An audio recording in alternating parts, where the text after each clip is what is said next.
Thanks everyone for joining us. We are, as you know, doing a series of webinars for artists and communities and arts organizations with topics that are emerging as important to them during this time of the COVID-19 crisis. This one is called Defining and Redefining Your Value. So we all know that the arts have value, but sometimes explaining your value as an artist is a little more complicated. And in this webinar, we'll review the key components of a unique value proposition, which makes your work impactful. We'll also talk about strategies for redefining your value during this time and adjusting your business model accordingly. So thanks for joining us, and we hope the information that you received today is valuable. And again, we encourage you to put questions in the chat box, and we'll try to get to them at the end of the webinar. Back to you, Anna. Thank you. That's right. So throughout this entire webinar, feel free to use the chat box to type your questions, and we will have time at the end of this webinar to take questions and for Elaine to address some other things that you are still curious about. I just also want to underscore what Louis has just said. You are still doing important work. You maybe have to pivot just a little bit to meet where your clients or customers or audiences are right now. And that is a little bit exhausting. We totally get that. You've probably taken a lot of years to refine what you're doing, or maybe you are even just in more of an emerging or beginning stages. And this is part of the dance that we do as creatives, right? Is to look at what we offer the world and find the ways that it connects. We think that before you make big changes to kind of interact with this new and different COVID world or post-COVID world, it's really important that you remember who you are as a creative at the core. And so that's what we're excited for Elaine to share and walk you through today. This also might help you brainstorm some new ways that your work matters to people and matters to your audiences.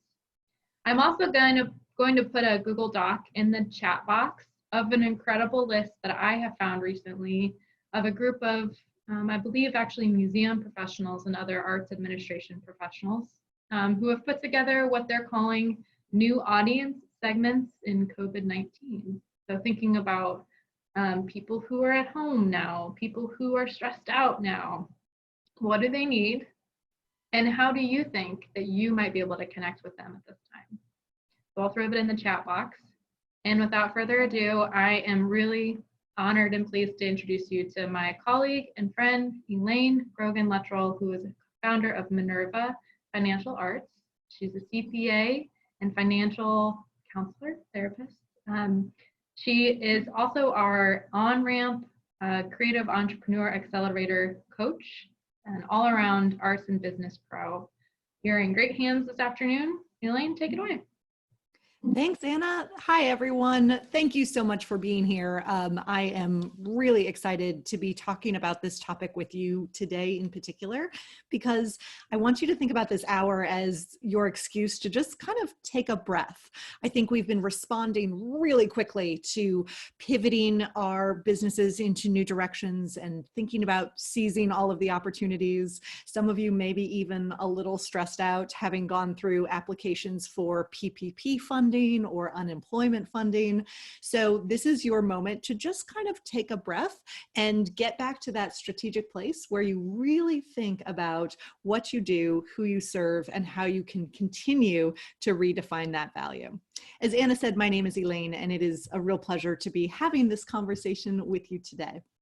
Our goals for the webinar are for you to get to a place where you are comfortable drafting your own unique value proposition. And I'm seeing so many familiar names in the participant list. So some of you may already have this, and those of you from organizations may already have a version of this in your mission statement. So it's a good time to dust it off and see how it has changed and how it hasn't during this particular time.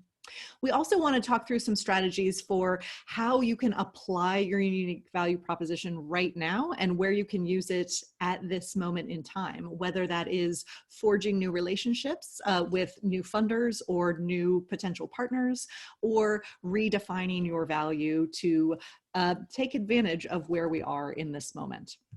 We do want to make sure there is room for everyone to contribute. Definitely put your questions in the chat box, and I'll keep an eye on that throughout the webinar.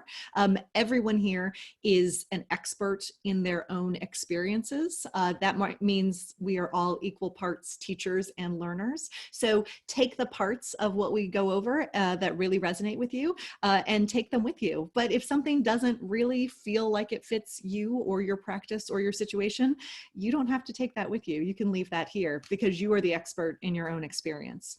And then of course we want to make sure the stories stay. So if someone does share some particular stories in the chat, go ahead and leave those stories here within this space, but by all means take the lesson from those stories and carry that lesson with you. So as we talk about your unique value proposition, what it sort of boils down to is an answer to the question, what do you do? It is my least favorite networking question, although it's probably the question that gets asked more often than any other time if you're out meeting people and having conversations. So when we hear this question, very often the immediate answer is a single noun. It's something that sort of describes what you do. I am an artist. I am a painter. I am a dancer. I am an arts administrator. There's some kind of noun in there, and it's pretty close to what you would put on your tax form. It's very simple, very concise, very to the point. But then sometimes I'll ask the question and then the answer comes back and it's considerably longer. This would be a mission statement that looks more like a paragraph than a single sentence, or this would be a version of your artist statement, or a long, long description of your work and your influences. That's okay too, but that's probably more detail than you would share with someone in an initial conversation, because that level of detail is really fantastic for someone else who's deeply enmeshed in the world, but maybe not necessarily for a potential customer or client or someone else who has a more passing casual interest in what you do. So that's where this unique value proposition comes into play. This is sort of the Goldilocks spot between those two extremes. The unique value proposition is longer than the noun you put on your tax form, but it's much more to the point than something that would come from your artist statement or a very long mission statement. And in entrepreneurial terms, we call this a unique value proposition. But what does that really mean? That's a good question. Let's take each of these words kind of individually to break it down a bit. What's unique about you is what makes you different, special, capable of doing the work you do. Essentially, those are your strengths. Your value is what you do to change the world as a creator or as an arts organization. And the proposition part dives into the how of how you change the world. So I would encourage you to spend some time thinking through these different ideas, and we'll dive into each one in a little bit more detail. But it's also really important to acknowledge that your what and your how may change right now. Your strengths and the things that make you special and capable of doing the work you do are probably still the same strengths you had a few months ago. In fact, you may have even developed some new ones. But what you do and how you do it may change a little bit as part of this moment we are in right now. So the context of this really does matter, which is why if you have a unique value proposition or a mission statement that you love, it's a good time to assess how it may have changed to reflect this moment where we are right now. So let's talk about your strengths. As you're thinking about what makes you unique and different and special, I'd encourage you to spend some time brainstorming your strengths and your weaknesses. Focus more on the strengths if you can, but keep those weaknesses in mind, because knowing what some of them are can help you eliminate opportunities that may not make sense for you right now. The example I've been using is someone whose work primarily focuses on an adult audience. Maybe you're an illustrator or a performer. Whatever you do, it primarily focuses on an adult audience. Sure, it could be possible for you to offer online summer workshops for children who are going to be out of school and maybe without camp opportunities. But if one of your weaknesses is that you don't really like working with children, that's not an opportunity that makes sense for you to pursue. There are so many ideas floating around right now of ways you can adapt your practice to fit this moment. And sometimes those ideas are really helpful. But if you're feeling like you're being pushed into doing something that doesn't make sense and doesn't complement your strengths, that's probably not something you should be spending your energy on. So stay focused on what the things are that you do really, really well.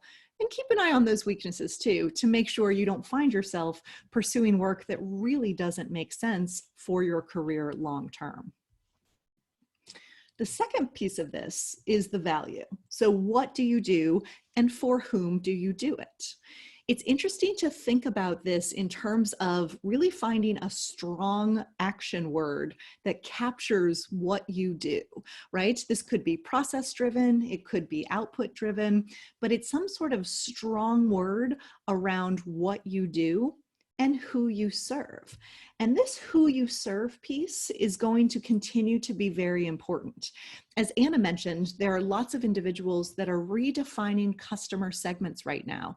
And for some individuals and organizations, being able to share our work online has meant we're actually reaching larger audiences, maybe individuals that haven't connected with you historically before, or maybe individuals that passed through or saw your work at one moment in time, but then moved somewhere else.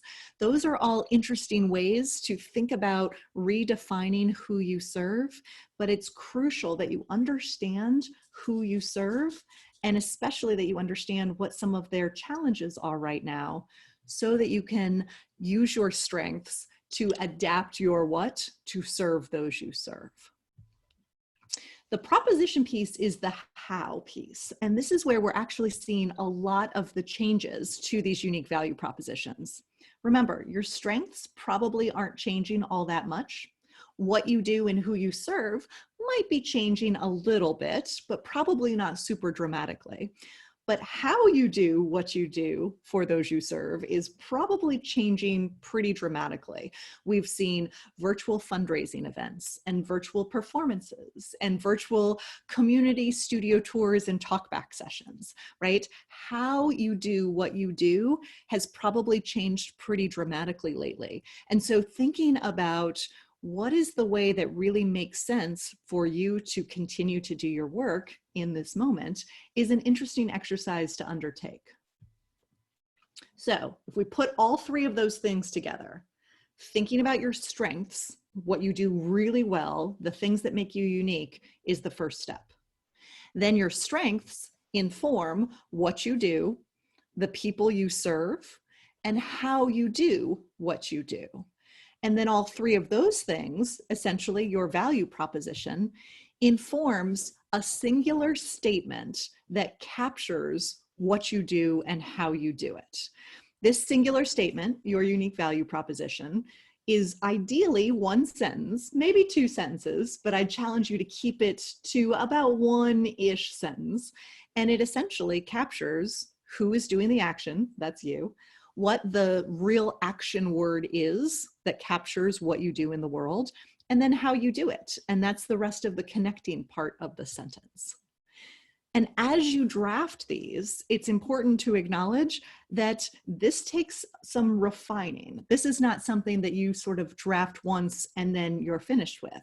Any of you who have worked with organizations to write mission statements or anything like that know that this can be a very long process, and that's okay. It starts with a big brainstorm, gathering up some of those strengths, gathering up some of those strong action verbs that really kind of capture what it is that you do, and then brainstorming some words that capture who you serve and how you do what you do, so that you can distill it into one-ish sentence and do some editing, right? You can cut out some words, you can add some words, you can play around with the words until they feel authentic. And then you can start practicing with this, sharing it with studio mates or friends or colleagues or mentors, and getting some feedback about whether this feels like it reflects you and whether it feels like it's the start of a conversation as opposed to a moment where you are providing every answer to every imaginable question someone might have. Because that's not the point of this. The point of understanding your unique value proposition is to start a conversation that then continues into a deeper relationship. I thought it would be helpful to share some examples. So these are all examples from graduate students who took my class this past semester, so fall of 2019. And I share this because these are what they ended up with. None of their unique value propositions started here, but I thought this was an interesting way to highlight some of the powerful verbs that could be used, and also different ways various individual artists use this process. So one student said they disrupt the expected environment with large-scale paintings and installations, which is wonderful. When this person first met me, I said, oh, what do you do? Or tell me about yourself. And she said, I'm a painter. I said, okay, there's probably something more interesting there. And this is where she ended up. What do you do? I disrupt the expected environment with large-scale paintings and installations. That's powerful. Another student said, I explore racial and gender binaries through introspective documentary photography and video. Now, we went back and forth a few times because it still feels a little clunky towards the end of that sentence with documentary photography and video, but it was very important to this student to keep that in. And after all, it has to be authentic to them, right? I reflect pop culture using comedic cartoons. I explore memory through clay. I facilitate meaningful experiences by creating cozy video games. These are all powerful singular sentences that can be used by these students in a lot of different places, and they really capture the essence of their work in a really interesting way. Some of the questions I hear as I go through this process with individuals is, what if you have no idea what makes you unique or how you add value or what makes you special? That's okay. Talking to some of your core supporters can be a really helpful way to understand what they perceive as some of your unique attributes. The same is true if you have a mentor or some peers or others from your community that might have interesting insights. Maybe there's a funder that has funded you for several years in a row, and it's worth a conversation to just say, hey, what is it about me or my work or our organization that you really value? It could be interesting to really get a second outsider's perspective on what the unique strengths that you or your organization bring to this conversation are. That can be a really interesting moment of community engagement, of engaging with those you serve and those you trust. Sometimes we hear as well, what if my action words aren't that exciting? I encourage you to, push yourself a little bit as you're exploring what different action words you might consider. As people go through the iteration of drafting these unique value propositions, it's pretty common to start with verbs like make or create or do, right? Sometimes we hear what I would call relatively simple action verbs, and that's okay. Don't let that block you from moving forward. But as you keep playing with your unique value proposition, something more interesting might emerge. And one of the editing techniques we sometimes use is for someone who might say, I make large-scale paintings and installations. Then we could say, okay, why do you do this? Well, so I can surprise someone with something unexpected in an environment. And then that might give you a better action verb that says something like, what do you do? Oh, I surprise someone with a large-scale installation. That is the example we saw earlier, which eventually ended up being, I disrupt expected environments, right? And that emerged out of that sort of preposition or the how part of the exercise. And we ended up moving that to be the more powerful action verb. That's okay. This is a process, right? So don't feel like you have to come up with the best verb at the first moment, right? It can evolve to that. And I will say as well, this has to be authentic to you. I had one student last semester who settled on the word create and wanted to maintain the word create as his action verb. That's okay. This has to be authentic to you. And so any word you might pull from the thesaurus, if it doesn't feel like it makes sense to you, it's not a good fit. So this particular student's unique value proposition started out as being, I create nightmare-inspired art. And that's where it ended. And that's okay. He loves it. He's comfortable using it. It rolls off his tongue because it feels very authentic to him. That's okay. It has to make sense for you and your practice. And then, of course, we know in the arts, we do a lot of different things and wear a lot of different hats. That's okay too. It is possible that you might have one unique value proposition that sort of overarchingly captures everything you do. That's pretty cool, and that's amazing if that makes sense for you. But it's also possible that you might have several different unique value propositions. You might have 3 or 4 that capture different aspects of your work. Maybe you create work and also teach. If those 2 things make sense together in your mind, great. Make them work as one unique value proposition. But if they don't, that's okay too. You could have one unique value proposition about your studio work and a second one about your teaching work. And that's okay. This is a framework for you to adopt to what makes sense for you, rather than a way to sort of dictate things that you should be doing. One of the questions that came in ahead of time for this webinar, I thought it was interesting to address this right now. This person's question was, what's the best way to deliver this message for a small organization with little to no staff? And what I think is powerful about this idea is that this idea of sort of distilling what you do into a unique value proposition is designed for organizations that don't have a whole lot of staff, or for individual artists that may be operating on their own and also being their own bookkeepers and their own marketing specialists and their own grant writers as well. Because if you have a sense of very clearly what you do, it's something that can be repurposed into a lot of different avenues, whether those are conversations with funders, applications for grants, conversations with potential galleries, applications to festivals, right? An understanding of what you do can translate into a lot of different areas. And in theory, this is supposed to make your life and your work easier rather than being more complicated. Because if you were a larger organization that had an entire team of marketing people, right, it would also still be effective so that everyone's on the same page, but it may not be quite as crucial. The other thing this can help you do as a small organization or as an individual artist is it can help you eliminate opportunities that don't make sense for you. Sometimes, especially during challenging financial times, it's tempting to say yes to any opportunities so that we can have some revenue coming in or some contributions coming in.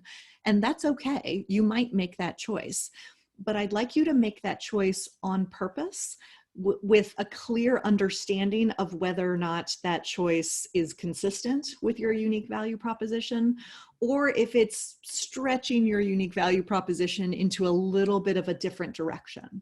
And maybe that stretch is okay.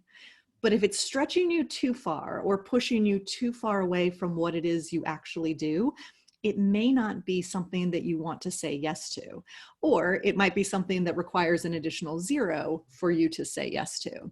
So having a clear idea here should make it easier for you to do what you do and communicate effectively with various groups, and help you eliminate opportunities that really might not be a great fit for you. So as we're bringing this all together, what I'd like to encourage you to do as you're drafting your unique value propositions right now or at some point in the future is kind of go through this checklist of some different types of feedback. Is your unique value proposition concise? Is it easy to say? Does it kind of roll off your tongue, or do you have to stumble through it, right? Does it seem authentic to you? And does it really capture what you do? Does it reflect your strengths? Are you comfortable that the words are high impact, or if they're not, they're the words you really want to use? And then, is it useful? Does it serve as the start of a conversation? And is it memorable? Those are different areas of feedback that you can use to kind of assess whether this is working for you. And then once you have it, and once you've road tested it a little bit with people you trust, peers, mentors, friends and family, any of those individuals that you really trust to make sure it is authentic and useful and really captures you, then you can use this in all sorts of different places. There's really no limit to where you can use this, but certainly in any sort of branding materials you're sending out, in conversations with funders or applications for funding or to work with different galleries, at networking events or at opening receptions, or anytime you're having conversations with other individuals. But also especially as you're grappling with hard things, like the hard things that are happening right now. We are in a very difficult moment, and economically, the difficult moments might continue for a while. So having a core sense of your value, your unique value proposition, can help with some of the harder conversations that you might be having. One of the questions that came in from someone who registered was, how do you convey the value of the arts to a group of business representatives from the trades or insurance or real estate, et cetera? And I think it's really interesting to capture how your unique value proposition can help those communications, especially with individuals outside of the arts. Like business representatives, you might be having conversations with right now around sponsorships or partnerships or other ways of kind of leveraging your community impact and the community impact of a business to make the community better. So I'd encourage you to think about some consistent language from your unique value proposition, and maybe think about how the second sentence of your unique value proposition could be tailored to address whoever you're speaking to. So if you get your UVP down to one sentence, which would be my goal for you, but I'll give you a pass if it's two, maybe then the next sentence is one that is unique and different for each different group or individual you're speaking to. So for example, one of the examples we saw earlier was, I facilitate meaningful experiences by creating cozy video games. I don't know how many of you are playing Animal Crossing right now, but that to me is such a great example of what this student would describe as a cozy, sort of comforting video game. Now, this student did not design Animal Crossing, but it's very much in her style of creation, right?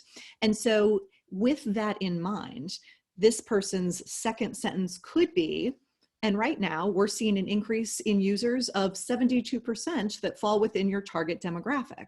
In this particular conversation, this creator, this student, this artist would be talking to a business person, possibly someone from a bank or financial institution, maybe somebody from a media company, maybe somebody from a distribution company, right?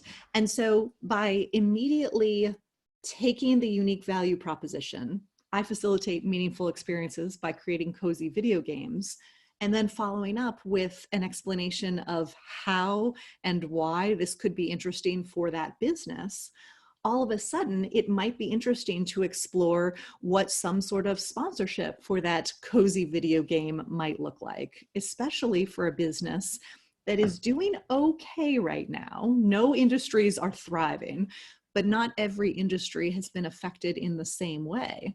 So if we think about a financial services company, for example, that might be doing okay and might have an interest in perhaps sponsoring a video game or inserting an ad into it, or even doing some sort of co-promotion that would simply be an email to users of the video game, you can see how this could, having a UVP could be the start of that potential conversation with someone that might not know anything about the underlying creation of whatever is being provided, right? That really long, detailed artist statement from the beginning, that's useful if you're talking to other people who are really deeply involved in the art. But if you're talking to a business person or someone in real estate or finance or someone who's not deeply embedded in the arts, focusing on that unique value proposition and then helping them see the connection to what they are deeply embedded in can be a really useful way to forge partnerships that make sense for both partners.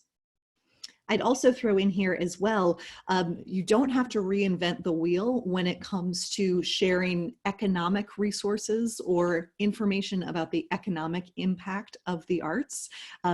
Not to be stereotypical, but many of the individuals this person mentioned in the question probably care a lot about the economic impact of different industries. And so Americans for the Arts, the Indiana Arts Commission, lots of these supportive organizations share information regularly about the economic impact of the arts. So you don't have to reinvent the wheel when it comes to pulling some of that data.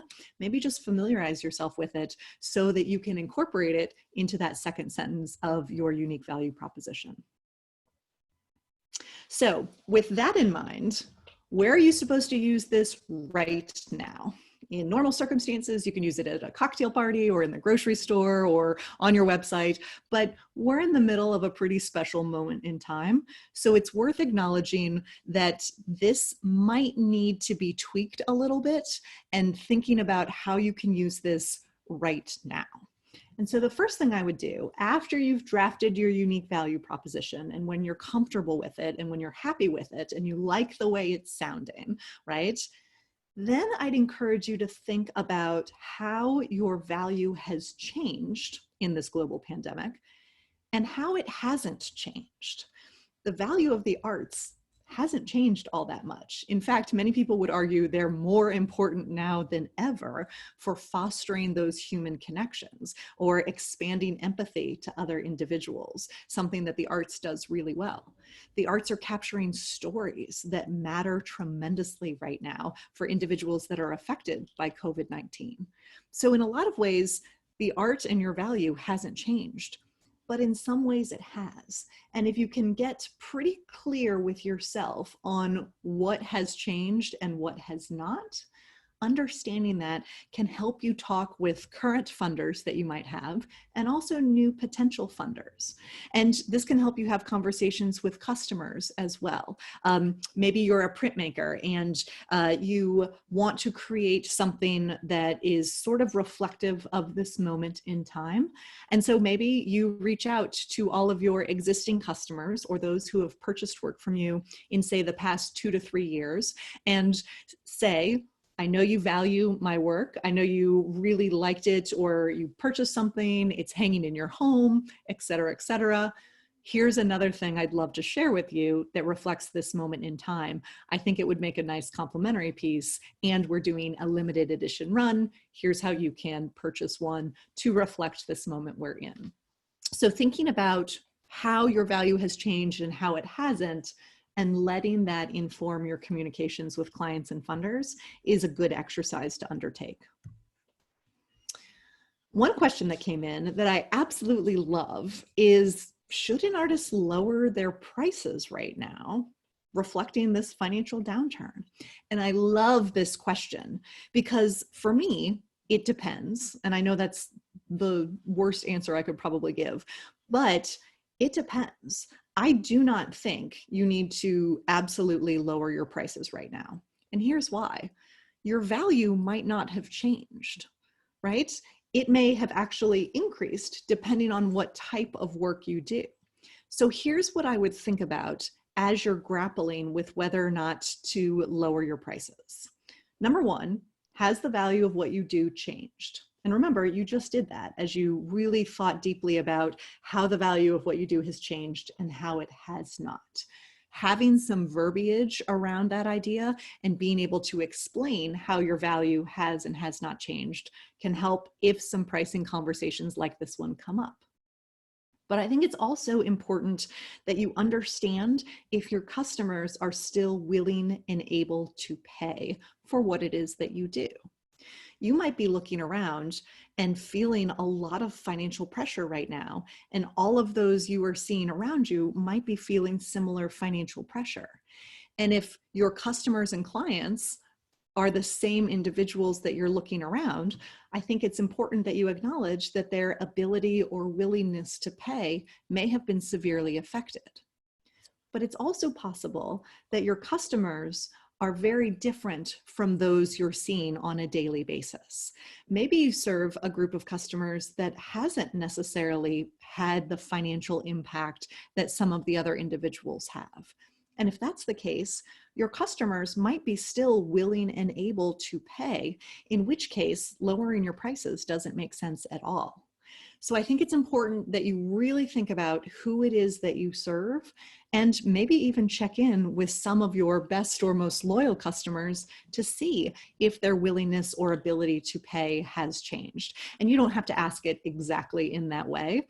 Maybe it's simply you reaching out to connect with another human who is connected with your work to check in and see how they're doing and see what they're struggling with.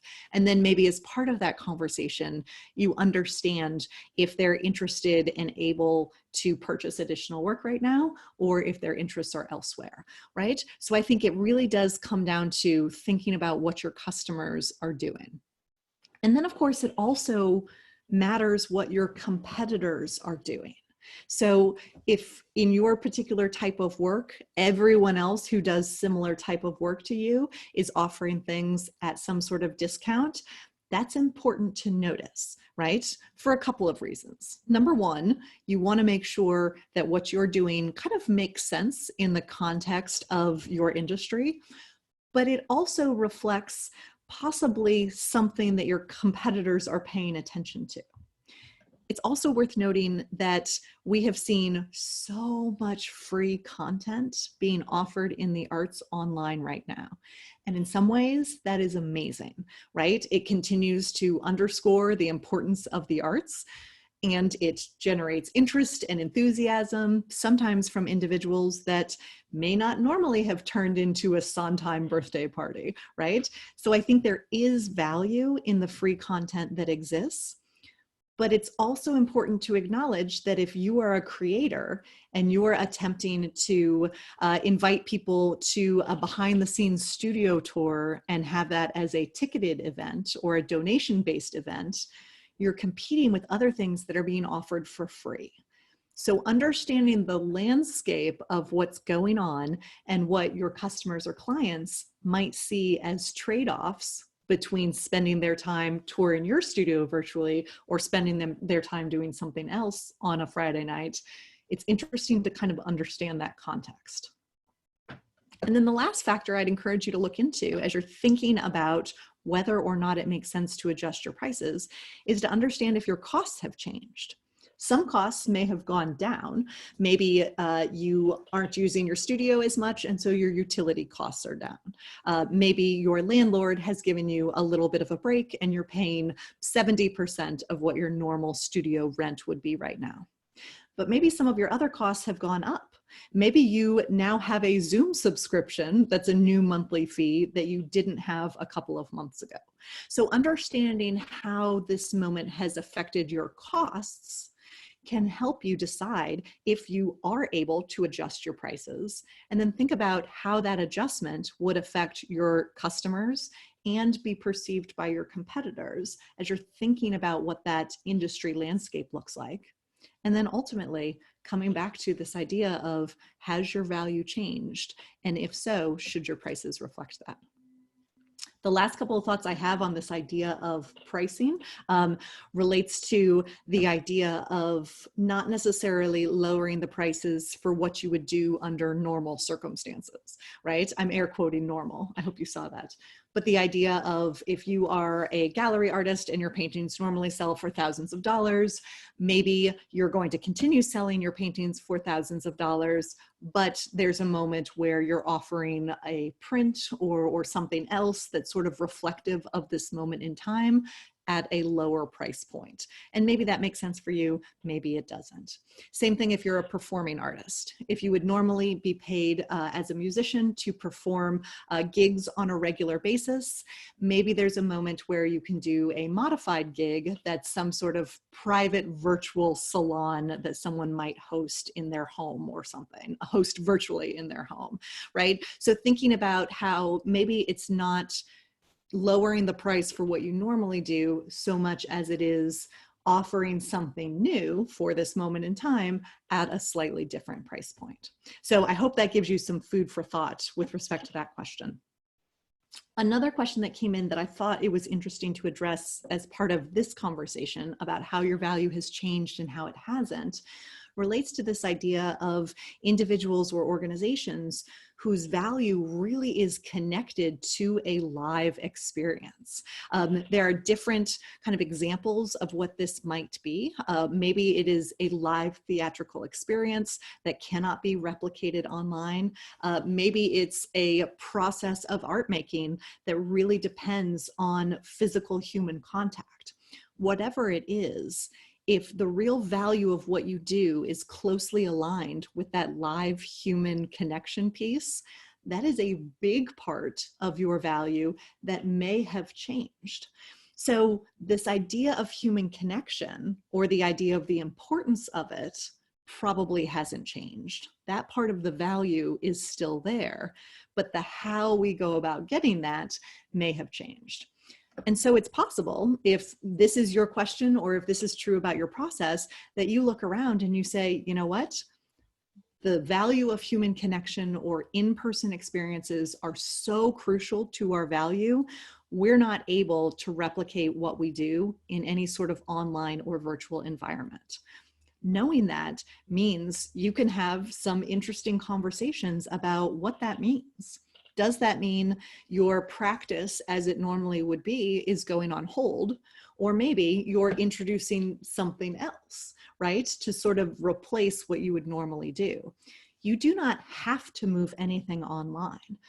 I think early on, there was an immediate reaction among a lot of creatives to adapt very quickly.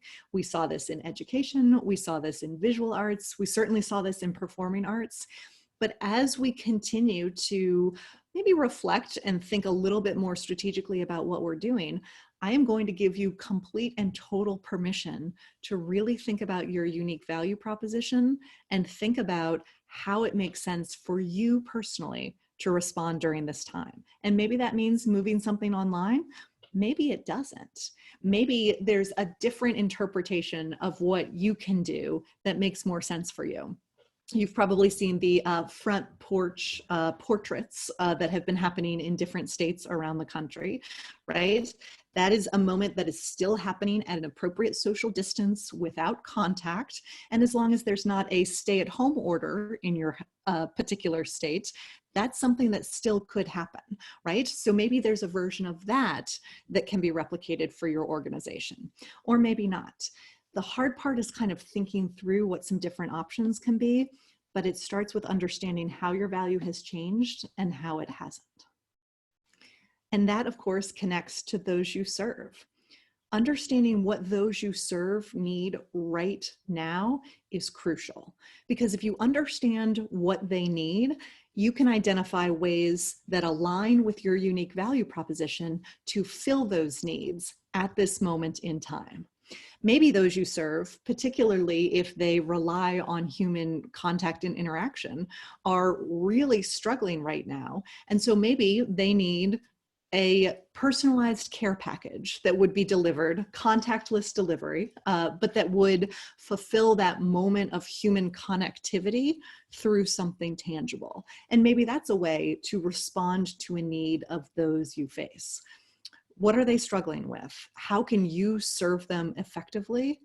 And then most importantly, make sure you are reviewing with yourself and with your board, if you're part of an organization, how do you know the answers to these questions?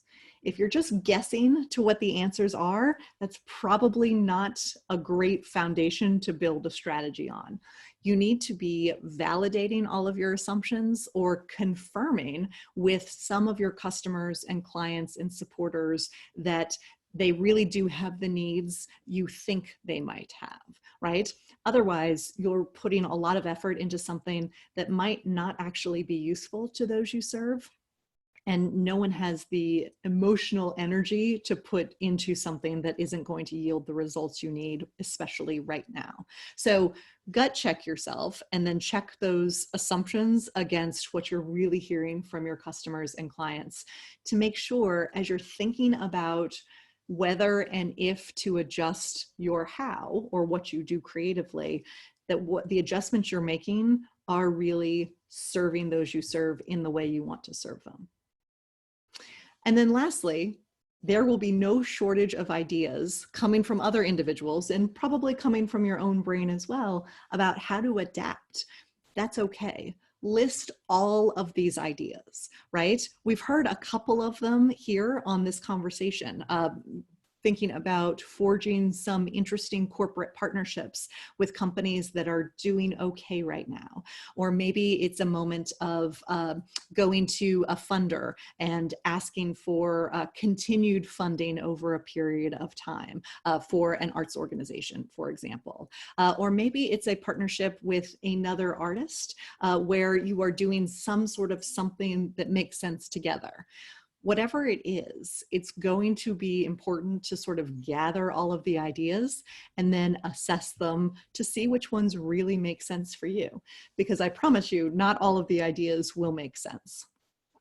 So as you're thinking about how you would go about that, as an educator, I really like a good rubric that sort of helps you understand or helps you kind of rank the ideas in terms of most and least usefulness to you.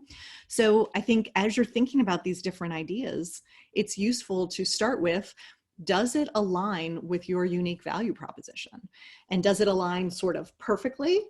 Does it feel like it's a big departure from what you normally do?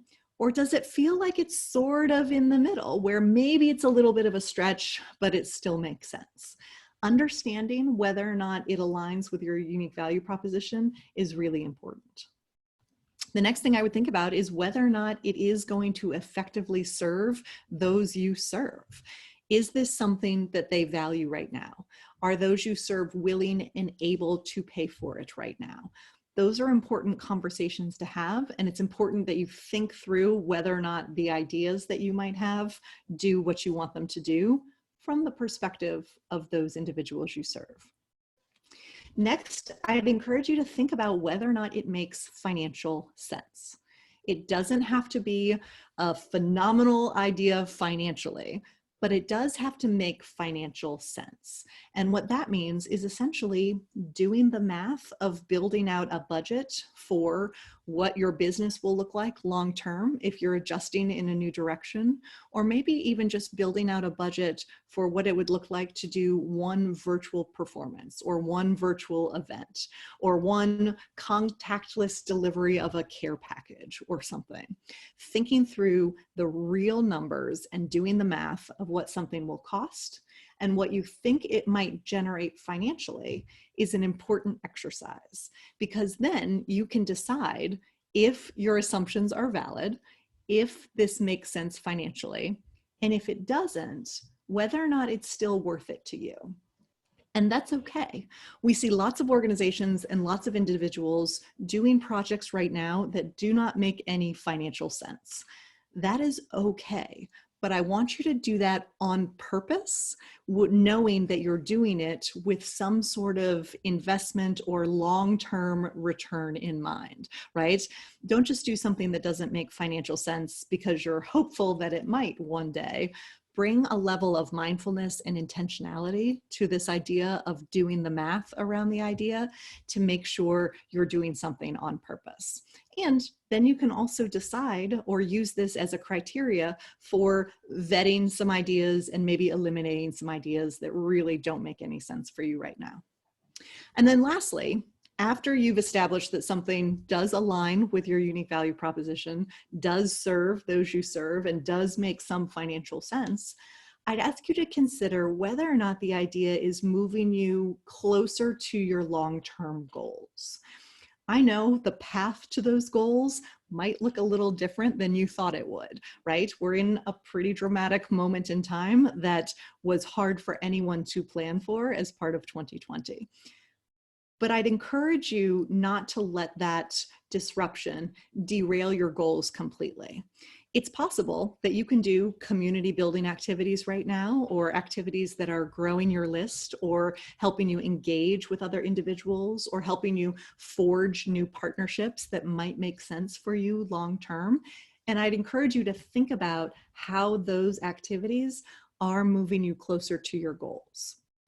And if you have an idea that may not make financial sense, definitely make sure it at least makes sense for you creatively or with respect to moving you closer to your goals. Another question that came in advance was, the crisis is still affecting us and the arts, and it will continue to. How do we fundraise as funds might start to loosen up, but funding will still be weak? I love this question.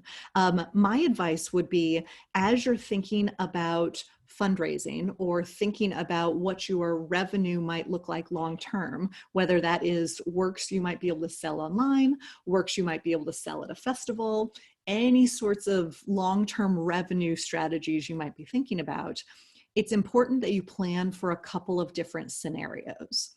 What I tend to be seeing is organizations and individuals are kind of planning for 4 different scenarios. And I'm going to use the word planning loosely because these are not plans that are written in ink by any stretch of the imagination, because there's so much uncertainty. But what a lot of individuals and organizations are doing are thinking about, okay, what if things are more or less back to normal-ish at some point this fall? Then what would the rest of 2020 look like for me? What if things don't return to normal until a year or more from now? What would 2020 and 2021 look like for me?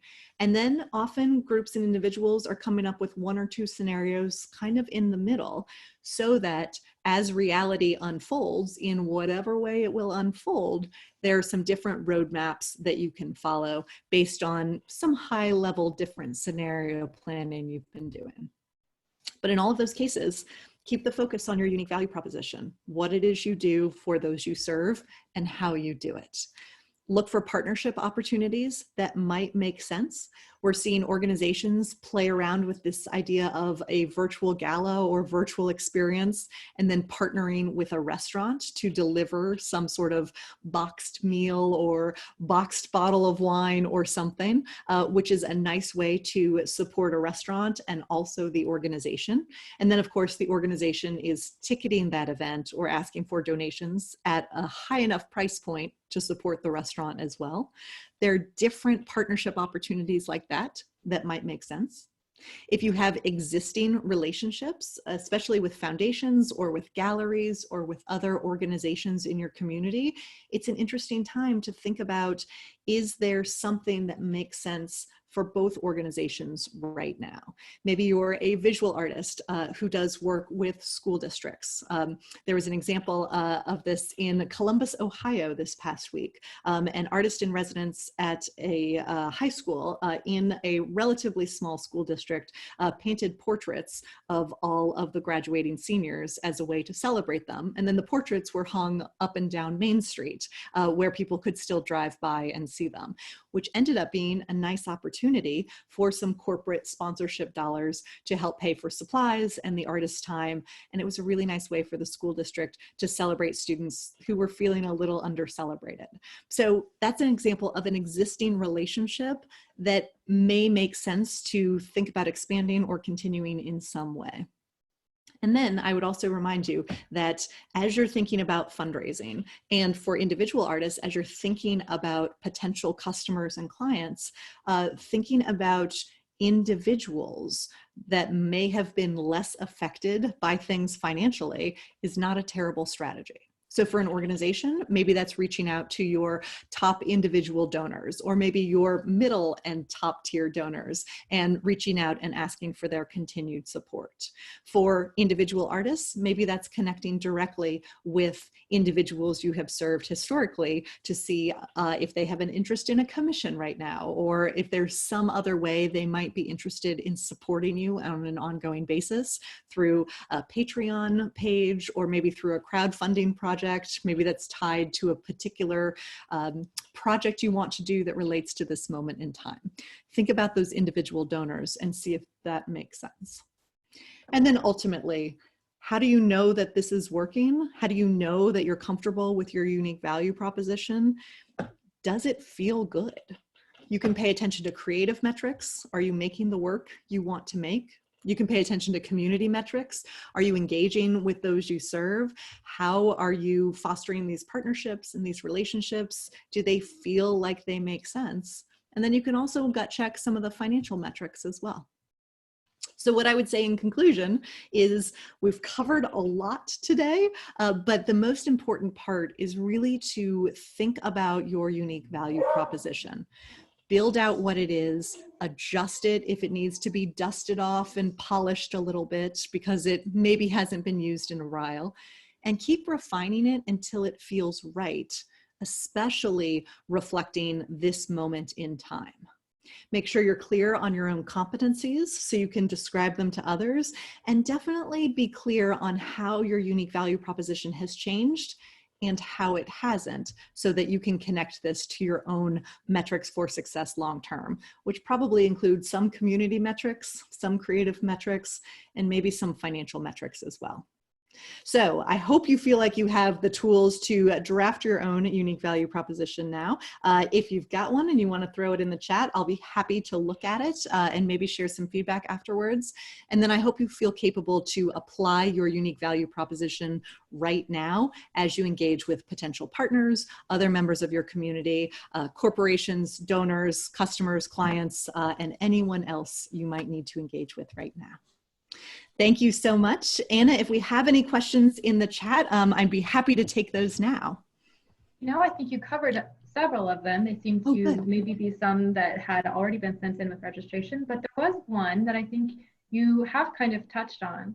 And what would you say to somebody who is interested in trying to patch together their supply chain to produce or make or really stitch together their art as a finished piece, when so many of their of the client's fulfillment, so many parts of the entities on their supply chain are affected or on lockdown during COVID-19? Oh, that's a great question. So couple of interesting ideas with a reminder that all of these might not be good ones. So hopefully maybe one or a combination of them makes sense for this particular artist. But the first thing that might make sense is to expand the number of other individuals that could be in the supply chain, right? So maybe you're a jewelry maker and you rely on one particular source of, stones or something like that. Could you identify, or maybe do you already have existing relationships with other suppliers that might be in a different geographic region that might be able to respond slightly differently? Or do you have relationships with individuals or suppliers in maybe different countries that could have been less affected? If that's not an option, I would say maybe tapping into your existing network within your own community. So who else does what you do? And is it possible to imagine some sort of supply swap? Maybe you have plenty of one supply, but you're running short on something else, and maybe another artist in your community has the reverse problem. So could there be some kind of swap? A third idea could be to think about alternative supplies that maybe you would never normally use, but might make sense as some sort of limited edition in this moment in time. And maybe that makes sense for you, maybe it doesn't. The other potential option or idea is to think about, is it possible for you to continue selling work or making work and selling it on a pre-order basis? Maybe even just communicating with your customers that because of some major supply chain disruptions right now, you are still taking orders and doing as much of the work as you can, but the delivery of those orders might be November, December, January, or later, and thinking about what those conversations might look like. Because some customers and clients might be comfortable with that. Others might prefer a slight modification of what you do. So I hope that's helpful, and good luck, because that is not an easy situation. Fabulous. Thank you, Elaine. And I know folks have, Elaine's offered to, kind of workshop a statement with you here for a little bit. Maybe Chapin, if we could leave the meeting going for as we close out here for a few extra moments. Thank you, Elaine. And would you mind flipping back to the slide that has kind of the structure of a UVP, so that as folks are thinking about how to put some of this together for your feedback, they can be looking at that as well. Sure. And as we mentioned in the chat, has been recorded, and we'll send you the slides, the recording, and the resources that we've shared throughout the webinar. And now I'm going to hand it over to Louis to close us out today. Lewis, you're still on mute. There we go. Again, Elaine is going to remain online for just a little bit. So if you want to hang in there, Elaine's happy to do that. Elaine, thank you so much for being with us again and for sharing your expertise with us. I hope that you folks online will come back next Wednesday, same time, same place, Zoom, where we're going to review the portfolio career framework to match your strengths and to monetize those strengths. And that's the subject that Elaine will be dealing with next week. Be well, and if we can help as the Arts Commission, please don't fail to let us know. Anna is here for especially you individual artists to help guide you through some of issues and try to get you answers, resources, other things during this time. So please, we're available. Please let us know how we can help you.